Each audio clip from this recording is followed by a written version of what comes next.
Bien, hermanos, vamos a continuar el tema que dejamos pendiente en la última parte, la tercera parte de Jonás y el cristiano de hoy. Se llama el tema, el título general. Pero hoy no voy a hablar de los cristianos. Voy a hablar de la palabra de Dios.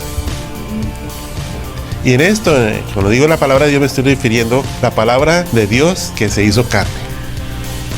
Jonás, tipo del Mesías, de Cristo. Amén. Es eso que vamos a hablar. Y al final volvemos un poquito a hablar de los cristianos de hoy y Jonás. Amén.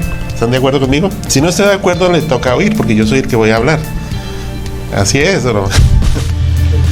Bueno, así que vamos a nuevamente inclinar el rostro por un momento y pedir al Señor que nos bendiga y nos dé entendimiento de su palabra.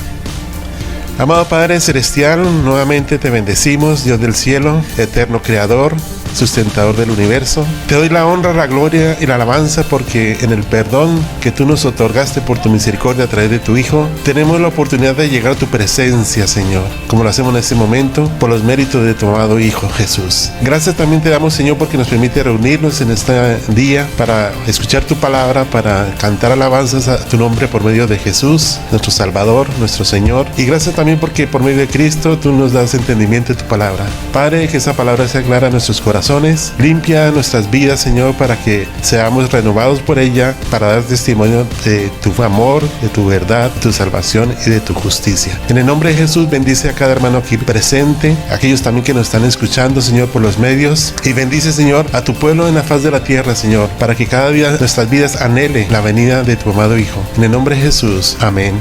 Amén. Bien, hermanos, bendito sea nuestro Dios porque nos ha permitido reunirnos, ¿verdad? Yo doy gracias a Dios por eso. Hoy es 4 de octubre, dentro del calendario de Dios, porque nosotros los que estamos en esta tierra nos regimos con otro calendario, no el de Dios, pero Dios tiene su calendario que lo hace cumplir siempre al pie de la letra. Dios puso memoriales para su pueblo y esos memoriales también tienen una proyección profética para nosotros, ¿no? Y hoy 4 de octubre se está celebrando el Sukkot. ¿Por qué les hablo de esto? ¿Qué es el Sukkot? Mirándolo proféticamente, el Sukkot es la última fiesta del calendario religioso que Dios estableció para prefigurar el milenio, la vida del milenio. Hoy, suponiendo que se empezara el milenio, empezamos el milenio hoy, entre comillas, ¿no? Esto es para que lo entiendan. Así que esta fecha es especial. Pero para empezar el milenio, Dios estableció otras cosas antes de eso en su calendario que Él tiene. Y la fiesta anterior, que fue el 28 de septiembre, fue el Yom Kippur. ¿Qué es el Yom Kippur? Muchos sabemos que es el día de la expiación, porque es lo que más se nos enseña y la palabra lo dice, pero Yom Kippur implica más, es el gran perdón. En la mentalidad bíblica judía es estar a cuentas con Dios y recibir el perdón durante un año de vida. Y esto es resultado también de otra fiesta anterior que se llama el Rosh Hashanah, 10 días antes. Esos 10 días antes Dios los tiene establecidos para que la gente haga conciencia de su vida, en qué ha ofendido, en qué ha pecado, para que en esos 10 días confiese sus pecados y esté a cuentas con el Señor. Esa es la fiesta. ¿Por qué estoy hablando de esto? Porque el libro de Jonás se lee en este tiempo, en Rosh Hashanah hasta el Yom Kippur, en las mañanas, en las oraciones de ellos. ¿Por qué se lee? Porque es el libro del perdón, de la misericordia de Dios, de la gran misericordia de Dios. ¿Dónde está la misericordia de Dios en este libro? ¿La han visto? ¿De acuerdo a los temas anteriores? ¿Dónde está la misericordia de Dios? Que Dios está perdonando a un pueblo perverso, cruel, demasiado cruel, les decía en el anterior tema, Nínive, ¿no? Una ciudad que no era, entre comillas, nada que ver con el pueblo de Dios. Y Dios está preocupado por Nínive. Y aquí viene algo interesante para nosotros hoy en la revelación de la palabra de Dios. Dice en la escritura, cuando Dios habla con Jonás, este pueblo, estoy preocupado por ellos porque no saben su derecha ni su izquierda. ¿Cierto? Esa es una expresión bíblica mejor, modismo, los modismos que tenemos en los pueblos, para decir que ellos no conocen la salvación de Dios. Porque la mano derecha de Dios, ¿quién está a la derecha de Dios? Cristo Jesús, Jesús glorificado, nuestro Señor. Amén, hermanos. Dios está preocupado por el pueblo, la gente que no sabe el poder salvador de Dios a través de su Mesías, Jesús. Amén. Entonces es un pueblo que no sabe. Dios está preocupado. Dios quiere proyectar su misericordia, su salvación, y está necesitando personas que lo hagan. Amén. Y por eso escogió a Jonás, ¿Por qué escogió a Jonás? Porque era profeta, ¿no? Primero que todo era profeta. Y Jonás había profetizado al pueblo de Israel, el reino del norte, había profetizado de que Dios los iba a ayudar a recuperar un terreno que habían perdido, una extensión, y se cumplió al pie de la letra. O sea que la profecía de Jonás se cumplió. Pero después ese pueblo, aunque la profecía de Jonás se cumplió, el pueblo de Israel no se convirtió a Dios. Siguió en sus maldades y fue peor. Entonces, ¿qué hace Dios? Saca a Jonás de Israel y lo lleva afuera de Israel, a Nínive. Y en Nínive, los gentiles de Nínive sí escuchan la predicación de Jonás y se convierten. Gloria a Dios por eso. ¿Cuál es la enseñanza? Que el pueblo de Israel rechaza la voluntad del perdón de Dios para que los gentiles tengan la oportunidad de escuchar, como nosotros hoy tenemos la oportunidad de escuchar, y eso ha sucedido. El pueblo judío hoy día no aceptó a Jesús como el Mesías, y los gentiles han aceptado a Jesús como el Mesías. Gloria a Dios por eso. Amén, hermanos. Esa es la proyección, ¿no? Entonces, teniendo esto en mente, estos días han sido días especiales. Lamentablemente el mundo cristiano general pasamos por alto todas esas cosas y nos ceñimos a las fiestas del catolicismo, que no son las fiestas de Dios. Y si nos hablan algo de las fiestas que se establecían en la Biblia, eso es de los judíos, de una cerrama. Pero detrás de eso hay una enseñanza verdadera para nosotros, una verdad bíblica que usted puede descubrir y que usted puede tener presente para que esté preparado para el día de la venida de Jesús. Amén. Eso es lo que nosotros tenemos que hacer. La Escritura dice que lo que está escrito es para nuestra consolación y esperanza. Amén. Pues todas estas fiestas nos llenan de consolación, y mirando lo que está sucediendo en el mundo, hermano, ya estamos ahora sí cada día a las puertas de la venida de Jesús. Gloria a Dios por eso. ¡Ay, qué miedo! Muchos les da miedo. A mí no me da miedo, a mí me da alegría. Sí, me da alegría porque no van a pensar ustedes que esto va a mejorar. Acuérdense que estamos en el momento de la gran mentira de la bestia. ¿Por qué? Porque están creyendo que con eso van a salvar al mundo. No, hermano, el mundo va de mal en peor. Lo único que salva al mundo es Dios. El reino de Cristo es lo que va a salvar al mundo. ¿Está usted preparado ya? Estos días, desde el 19 de septiembre al 28 de septiembre, son días de reflexión en el pueblo de Dios, de examinarse, examinar sus vidas para saber cómo están delante de Dios. Y el día 28 ellos, en su ritual, tienen un ayuno para que a través del ayuno estar a cuentas con Dios. Se hacen un examen. Y eso es bueno de hacerlo, hermanos. Nuestros exámenes anuales, nuestra evaluación anual. ¿Cómo está nuestra vida? ¿Cómo está nuestra relación con Dios y con nuestro prójimo? Desde nuestra familia más cercana, esposos, hijos e hijas, hasta el vecino y aquel que de alguna forma me hace algún daño sin que yo lo conozca. ¿Cómo está mi corazón? Y estemos a cuentas con Dios. Perdonemos. Porque ahí se cumple lo que dijo Jesús. Si no perdonáis a los hombres sus ofensas, ¿qué cosa? ¿Vuestro Padre qué cosa? Tampoco le perdonará vuestro Padre. Bien, con esta corta introducción vamos a empezar a ver a Jonás, cómo Jonás nos profetiza la obra de Cristo y nos identifica que Jonás es un tipo de Jesús. El nombre de Jonás, al español traduciéndolo, es paloma. ¿Qué característica tiene la paloma esencial? Es tranquila, símbolo de paz. ¿Qué más tiene la paloma? Tiene otra cualidad. Una característica de la paloma es que la paloma tiene un solo marido o una sola esposa. Nada más. La paloma es fiel hasta la muerte con la pareja que tiene. Es inmensamente fiel, ¿sí? ¿Entienden? Y su mansedumbre. Son las dos características. Entonces, cuando alguien llegó al Jordán, vino algo como una paloma y se posó sobre él. ¿A quién estaba identificando? Al mensajero, al profeta de Dios que traía un mensaje de paz, de salvación. Jonás. Y usted recuerda lo que dice la Escritura en el Evangelio de Lucas, y usted va a ver allí en el Evangelio de Lucas cómo Dios tiene bien organizado, bien estructurado para que su palabra se cumpla. Lucas 11. Vamos a mirar un momentico Lucas 11. Primero vamos a leer el versículo 32, 11:32 primero, y después vamos a leer 29. Los hombres de Nínive, oigan bien, dice, los hombres de Nínive se levantarán en el juicio con esta generación y la condenarán porque a la predicación de Jonás que hicieron. ¿Y qué más dice? Lo que me interesa. Y aquí más que Jonás en este lugar. ¿Quién está diciendo ahí? He aquí más que Jonás. ¿Quién lo está diciendo? Jesús, hermanos, Jesús. Jesús de Nazaret. ¿Por qué? Porque sobre Jesús se posó aquello que parecía como una paloma, el Espíritu de Dios, y vino a predicar ¿qué cosa? Arrepentimiento. Sí, con la predicación del otro mensajero, el anterior mensajero, Jonás, Nínive se arrepintió, y en esos días estaba alguien más que Jonás, Jesús. ¿Por qué más que Jonás? Porque el Espíritu de Dios estuvo completamente en él, no un poquito, como estuvo en Jonás, como estuvo en Moisés, como en Ezequiel. Estuvo completo el Espíritu de Dios en la vida de Jesús, porque Jesús hizo la voluntad de Dios. Amén. Y es más que Jonás, porque estaba Dios mismo en Jesús anunciando. ¿Qué anunciaba Jonás? Arrepentimiento. Y el mensaje de Dios a través de Jesús para nosotros, ¿de qué es? Arrepentimiento. Cambien, tomen una nueva vida, vivan conforme a mi palabra para que vivan, tengan vida. Eso, cambien, más que Jonás. Entonces aquí, por el nombre Jonás, me está profetizando la venida de aquel que iba a tener la plenitud del Espíritu de Dios para el mensaje de la salvación. Amén, hermanos. Y aquí más que ¿quién? Que Jonás. Esa es una identificación básica, fundamental. Ahora sí vamos a leer el versículo 29. Dice así: y apiñándose la multitud, comenzó a decir: esta generación es mala, demanda señal, pero señal no le será dada sino la señal de Jonás. Porque así como Jonás fue señal a los ninivitas, también lo será el Hijo del Hombre. ¿A quién? A esta generación.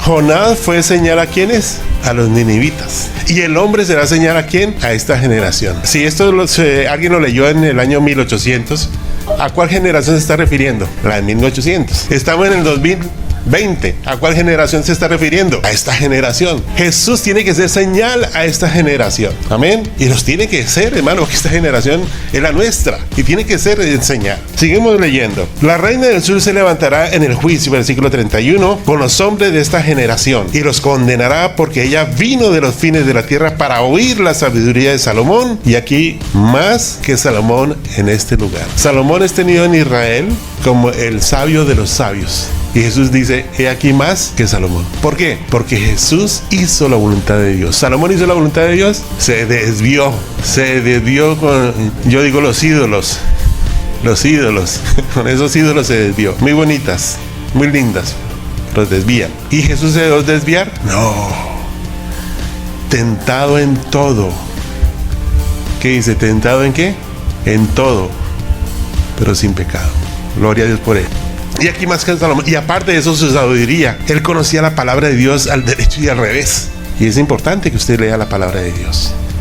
Entonces, dice que más que Salomón en este lugar. Y estoy leyendo esto porque Jesús, aparte de todo lo que hemos visto, dice la señal del Hijo del Hombre. ¿Cuál es la señal del Hijo del Hombre? Hay varias respuestas y lo miramos desde un ángulo profético, apocalíptico. No, yo solamente quiero mostrarle cuál es la señal del Hijo del Hombre. Vaya a Mateo capítulo 12. Permítame tomar un poquito de...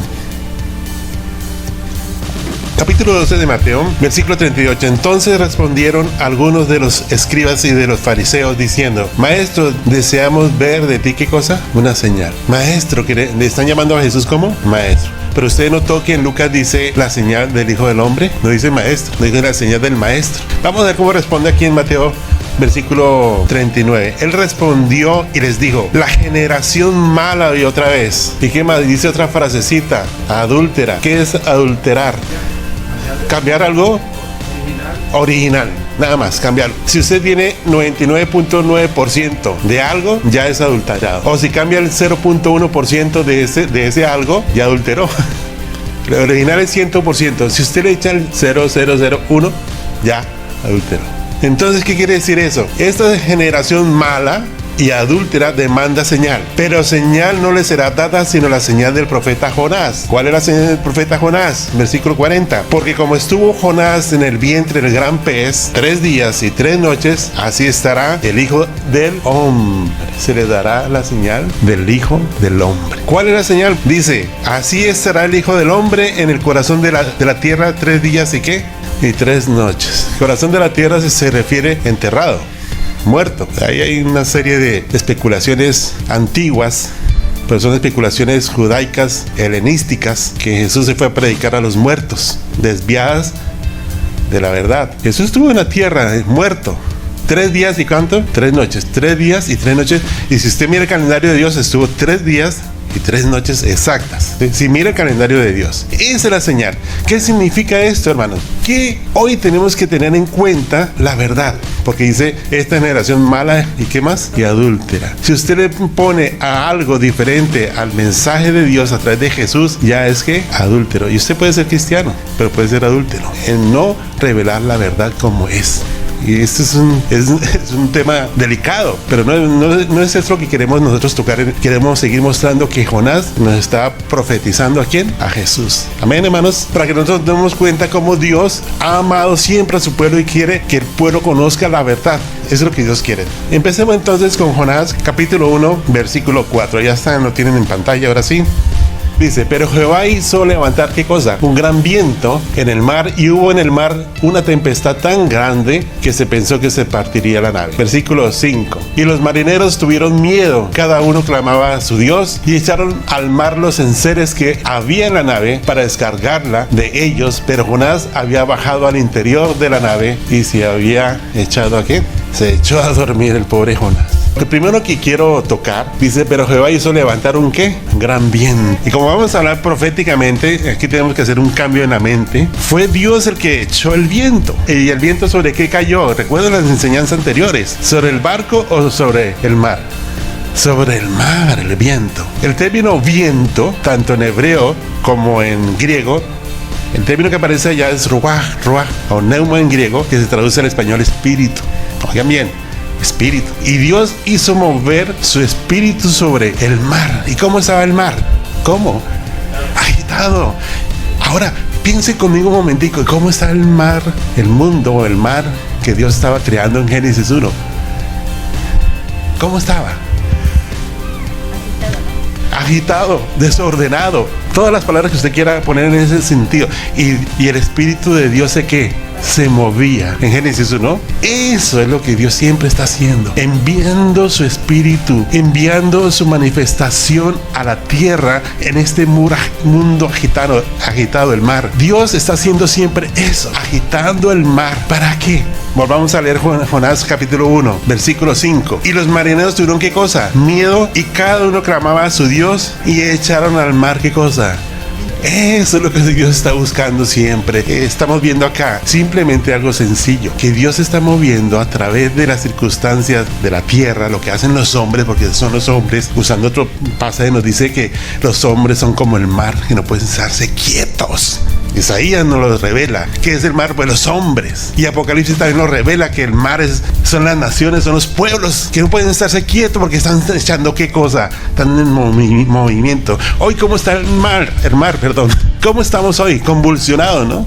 Con este mal que hay en la tierra. Y vienen más males, ¿no? Están hablando del nuevo orden mundial. Están hablando del nuevo orden mundial que lo van a organizar los que lo desorganizaron. Y van a organizar el desorden ellos mismos. ¡Ah! ¡Qué sabios! No, hermano. Pueden establecer el nuevo orden mundial y sigue esto en convulsiones. Pero Dios se está moviendo, ¿me entienden? ¿Para qué se está moviendo Dios? Ahí lo dice. ¿Qué quiere Dios? Que los seres humanos busquen y descubran lo que buscan, descubran que lo que confía, lo que tiene, como sus ídolos, su poder, su gloria, no sirve para nada. Y que solamente lo busquen a Él. Amén. Es eso. Los cristianos necesitamos también la convulsión del mundo. Los cristianos necesitamos esto que está sucediendo. Y va a aumentar, hermano. Va a aumentar. ¿Para qué? Para que los cristianos, como la hermana que Dios nos anunció lo dijo, no se trata de venir, oír y listo. Que es lo que estamos acostumbrados durante décadas. Venir, oímos y ya. Y el que tiene un corazón sensible da el diezmo, y el que no tiene corazón sensible no lo da. Dice que el pastor se los gasta. Pues hay pastores que sí, pero usted saber que hay pastores que no también. Y a usted no le importa eso, que el que sí ni el que no, porque usted no lo puede juzgar. Lo que va a juzgar es Dios. Cuando digo juzgar es condenar, ¿no? Darle unas nalgadas con fuego. Entonces se trata de practicar, que usted clame a Dios. El cristiano hoy día no ora, lo vimos en la enseñanza anterior, para que cada uno clame a su Dios y descubra que ese Dios no le sirve y que más haga, lo arroje.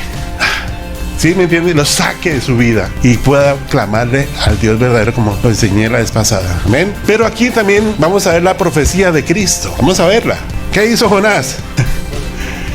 ¿Qué le pasó a Jonás? ¿Qué dice, hermano? Me dijeron que no me corriera tanto. El pastor me dijo que yo me corría mucho. Es como estoy gordito, yo tengo que hacerlo para quemar y quemar. ¿Qué pasó con este hombre Jonás? Se echó a dormir. Dice aquí se echó, ¿no? Se echó en nuestra vida. Se echó. Pues vamos a verlo, quién se echó a dormir. En verdad, ¿no? Vamos al capítulo 4 de Marcos. Y vamos a leer el versículo 36. Y despidiendo a la multitud, le tomaron como estaba. Están hablando los discípulos, tomaron a alguien, a Jesús. ¿En dónde lo tomaron? En la barca. Algo que no les compartí la vez anterior es que el término, esa palabra barco que aparece en Jonás, es la única vez que aparece en la Biblia en hebreo. O sea que era un barco especial. No aparece más esa palabra. Y aquí aparece el término barco. Y había también con él otras barcas diferentes. Si se dan cuenta, hay uno, pero lo está comparando con otros, que es diferente. Vamos a ver dónde está la diferencia. Pero se levantó una gran tempestad. Aparece que se arrojó, se levantó una tempestad. Usted va a ver la misma escena de Jonás capítulo 1:4. La misma escena es, pero se levantó una gran tempestad de viento y echaba las olas en la barca, que fue lo mismo que sucedió allá en los tiempos de Jonás, de tal manera que ya que le pasaba la barca, se negaba. Y habían 12 marineros allí, ¿o no? ¿Y qué hicieron los marineros? Pues esos marineros tenían que hacer algo, eran pescadores, tenían que hacer algo. Hicieron todo lo que hicieron y no pudieron. ¿Qué hicieron después? Lo mismo que sucedió acá. ¿Qué estaba haciendo Jonás allá en la barca? ¿Y qué estaba haciendo este otro aquí en la barca? Y él estaba, ¿dónde? En el mismo lugar, durmiendo sobre un cabezal. Los que saben de barco saben que es una popa. Se metió en el mismo lugar donde se metió Jonás. Sí, allá, lo más atrás. ¿Y qué hicieron? La despertaron. Y le digo, maestro, ¿qué haces aquí, dormilón? ¿No te das cuidado que perecemos? Exacto, para que la gente, estos 12 hombres hicieron todo lo que hicieron y no pudieron hacer nada y tuvieron que recurrir ¿a quién? A Jesús, al Maestro, al Señor. ¿Entienden la figura? ¿Ven la figura cómo está ahí? Ahí está escondido Jesús. O sea, Jonás me estaba profetizando que iba a haber alguien que iba a hacer lo mismo, un mar en tempestad, todos están preocupados por la tempestad y Jesús, ¿qué se fue a hacer? Les he preguntado, ¿quién puede dormir en una tempestad y en el mar? Pero Jesús lo hizo. Jonás lo hizo. ¿Son hombres especiales o no? Amén, hermanos. O sea, hay algo especial en ellos. ¿Y qué hizo Jesús cuando lo despertaron? Déjeme dormir, malcriados. Sí, fue lo que dijo eso. Entonces, esos tiempos de tempestad, usted está en la barca de la salvación, pero se puede anegar y usted se puede ahogar. Y si usted no clama a que tiene el poder, se puede ahogar. No sé si me entienden el mensaje. Acuérdense que adúltero es el que pone un poquito, y sobre la doctrina de la salvación se le ha puesto poquitos que nos dan conformismo, que nos hace sentir hipotéticamente seguros. Puede haber engaño en eso, que nos pueden decir, que no te conocí. Entonces, ¿qué está diciendo la escritura? ¿Qué está diciendo aquí? Que a Jonás hay que clamar, hay que llamar a Dios, hay que llamar a su Mesías. Hay que clamar a Él porque es el único que puede resolver la situación en la que estamos viviendo. Amén, hermanos. Esta situación no la va a arreglar el nuevo orden mundial para nada, hermanos. Al contrario, va a ser peor. Esta situación la van a empeorar lo mismo que la están, entre comillas, arreglándola por el egoísmo y la avaricia. Están haciendo todo esto, la soberbia. Entonces aquí está profetizado. Sigamos un poquito más adelante. Capítulo 1, lógicamente, versículo 12. 1:12. Él les respondió. Recuérdense que habían clamado a sus dioses, no hubo respuesta. El mar que le pasaba no se aquietaba. Versículo 11, última parte, dice, porque el mar se iba embraveciéndose más, y aparece otra palabra, y más. El mar está embraveciéndose, después de octubre, más, noviembre, más. Tengan en cuenta, en noviembre, en diciembre, más y más.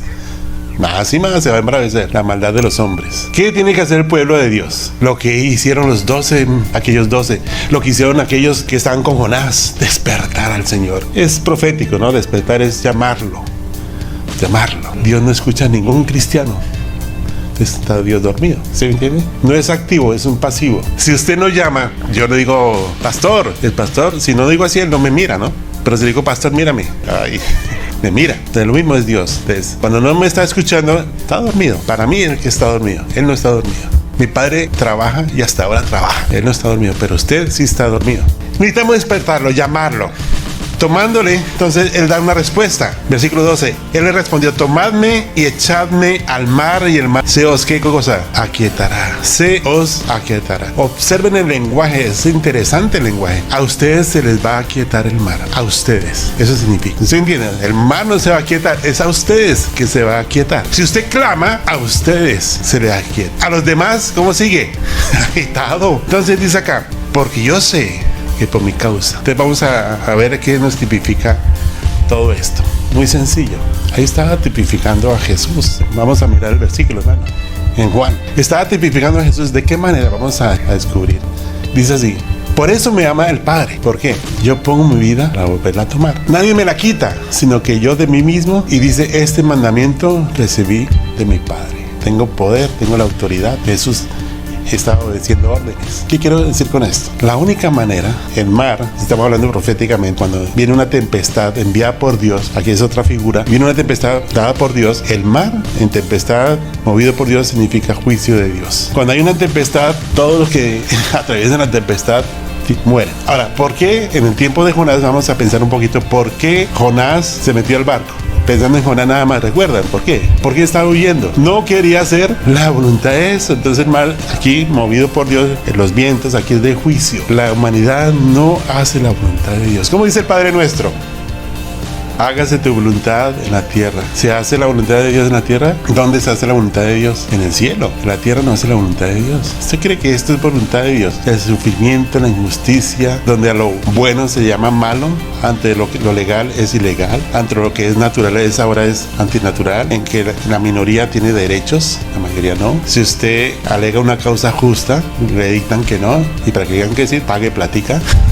Bueno, no hablemos más de este estilo perverso. Entonces, hermano, este mundo no hace la voluntad de Dios. Jonás en ese momento me está tipificando de que no se está haciendo la voluntad de Dios. Entonces viene el juicio de Dios. Y al venir el juicio de Dios, pues hay muerte, ¿correcto? Entonces dice Jonás, cae en un sueño profundo. También lo explicamos bien en el anterior tema. Ya sale otro nuevo Jonás.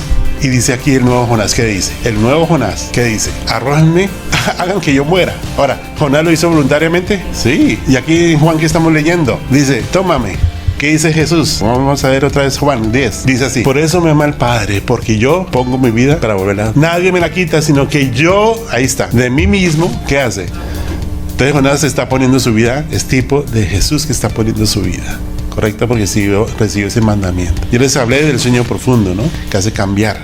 De Jonás es el nuevo hombre. El Jonás que huye para Tarsis es Adán. El Jonás que duerme y se levanta y dice: tíreme al mar, es el nuevo Adán. El segundo Adán que habla Corintios. Él tiene que dar su vida para que el mar se nos que aquietesenos a nosotros. El mar sigue. El mar es mar. No cambia.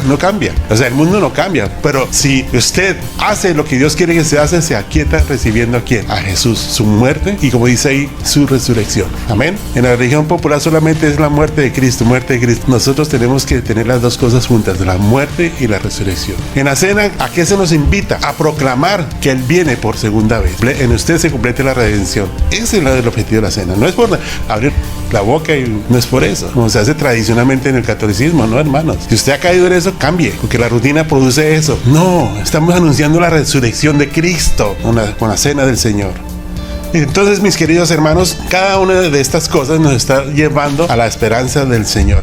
Vamos a mirar la siguiente cita, hermano, por favor. Dice así, Jonás 1:14. Entonces clamaron a Jehová y dijeron: te rogamos ahora, Jehová, que no perezcamos nosotros por la vida de este hombre, ni pongas sobre nosotros la sangre de inocente, porque tú, Jehová, has hecho como has querido. ¿Ha sido plan de Dios todo esto? ¿Qué dicen ustedes? ¿Ustedes creen que lo que sucedió con Jonás fue fortuito de un momento a otro? ¿Se le ocurrió a Jonás? No, era plan de Dios. Pasemos a la siguiente cita. Y ahí usted va a ver que Dios lo tenía preparado. Vamos a leer 2 Corintios 5:21. Al que no conoció, ¿qué cosa? Pecado. Por nosotros Dios lo hizo. ¿A quién? A nuestro Jonás, a Jesús. Amén. Sobre quien se ha posado la paloma, el espíritu de Jonás, paloma, para que nosotros fuésemos hecho, ¿qué cosa? Justicia de Dios en él. ¿Qué es justicia? Es el hecho que Dios salve al mundo.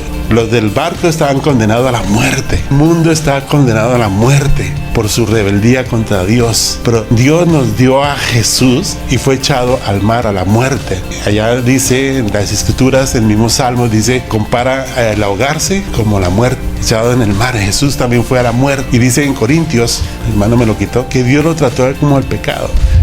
A la gente, a Jonás, al ser lanzado al agua, ¿qué le pasaba a Jonás? ¿Qué le iba a pasar? Se ahogaba, la muerte. Recibía el juicio de Dios. Y al recibir el juicio de Dios, pues ya pagó por su rebeldía. Entonces dice que lo trató como el pecado. Jesús fue tratado con el juicio de Dios. Todo lo que se le hizo a Jesús fue el juicio de Dios. ¿Por qué dice usted el juicio de Dios, pero yo no veo a Dios presente? Es que se nos olvida leer la Biblia.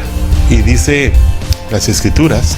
Voy a darle dos pasajes para que entendamos por qué Jesús recibió el juicio de una manera sencilla. Dos pasajes de las Escrituras. Las Escrituras muchas veces decimos que eso está abolido. Eso es falso. Dice uno, la vida está en la sangre. Dice un pasaje de la Escritura.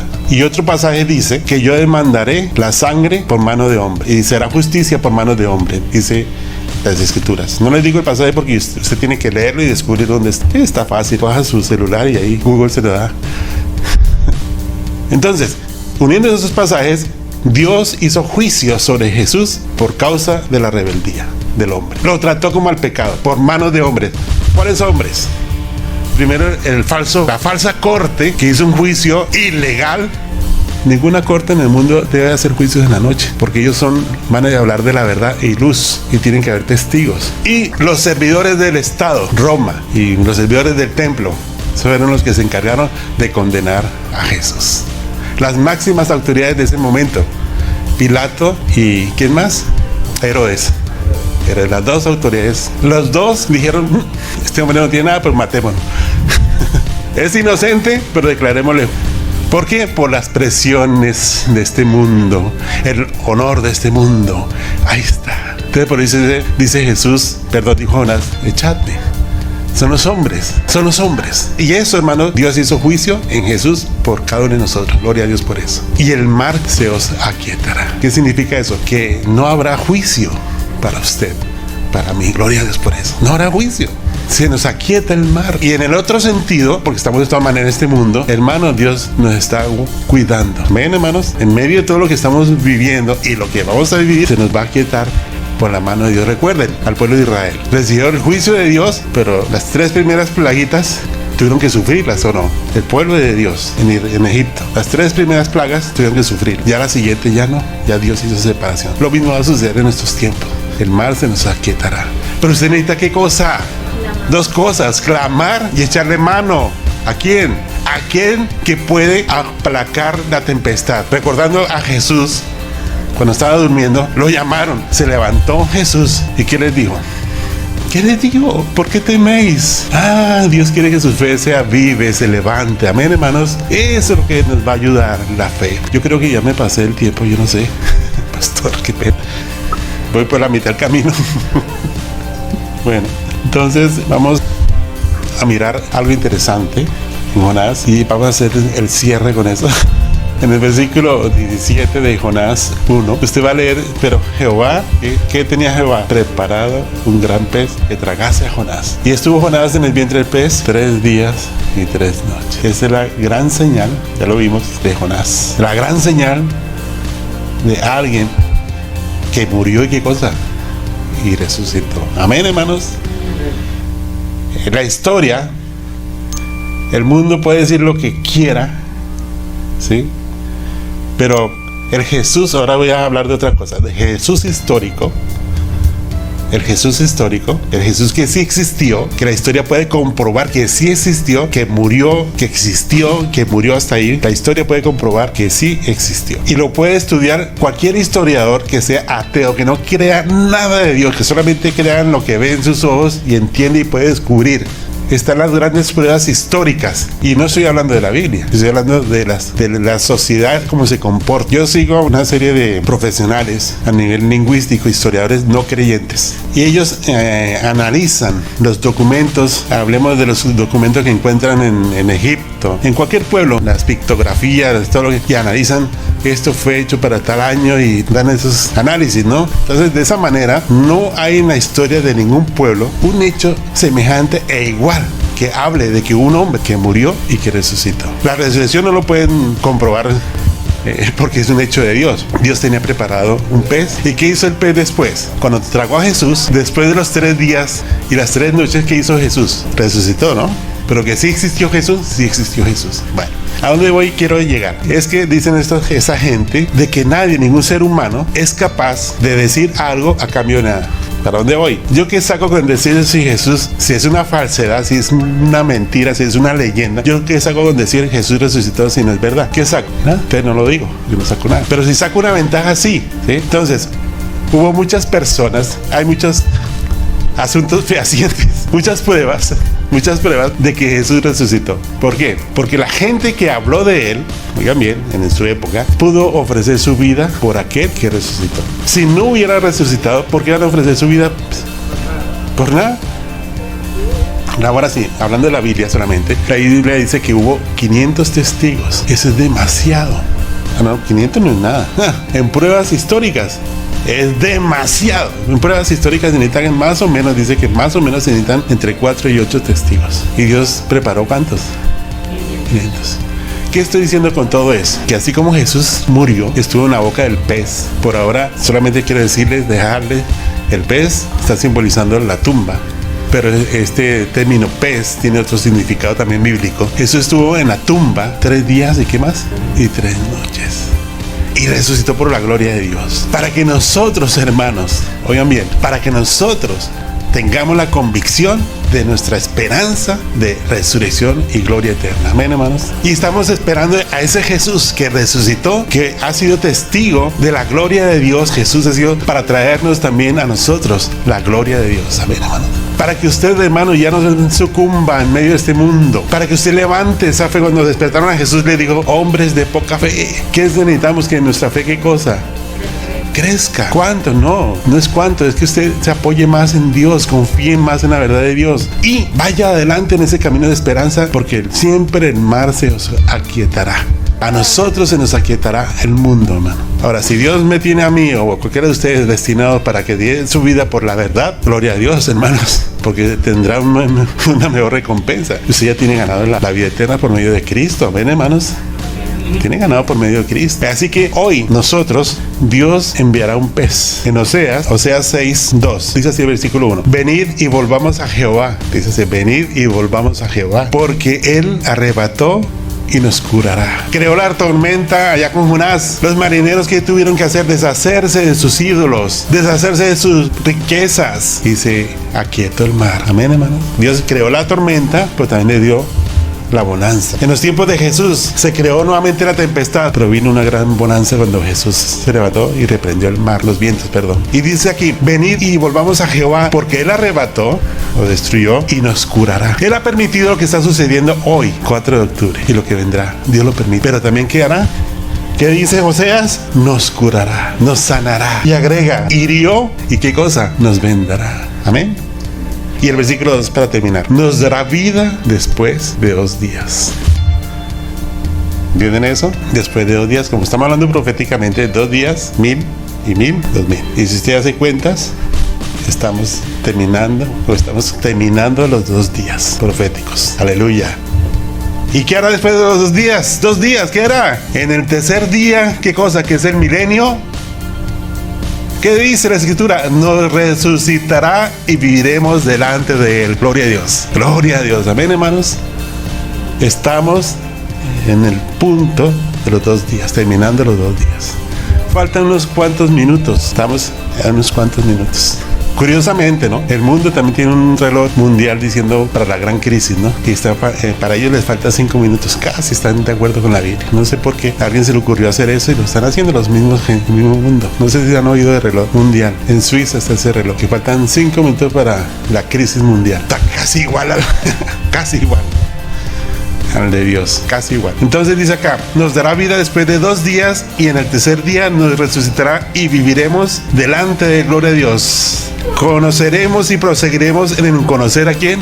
a Jehová. Esto es lo que tenemos que hacer. Sigamos conociendo a Dios en este tiempo, hermanos, por favor. Sigamos conociendo de Dios. No sigamos viniendo, yendo a la casa, viniendo acá o viendo por internet, tranquilo. No, busquemos cómo conocer más a Dios. Aprovechemos para conocer más a Dios, la obra de Dios, hermanos. Aprovechemos. No vienen cosas buenas. Quieren hundir al mundo en la pobreza, pero Dios nos sanará. Amén, hermanos. Gloria a Dios, bendito sea tu nombre. Incline su rostro, hermano. Amado Padre Celestial, bendito sea tu nombre. Gracias, Señor, por tu misericordia. Gracias por tu palabra.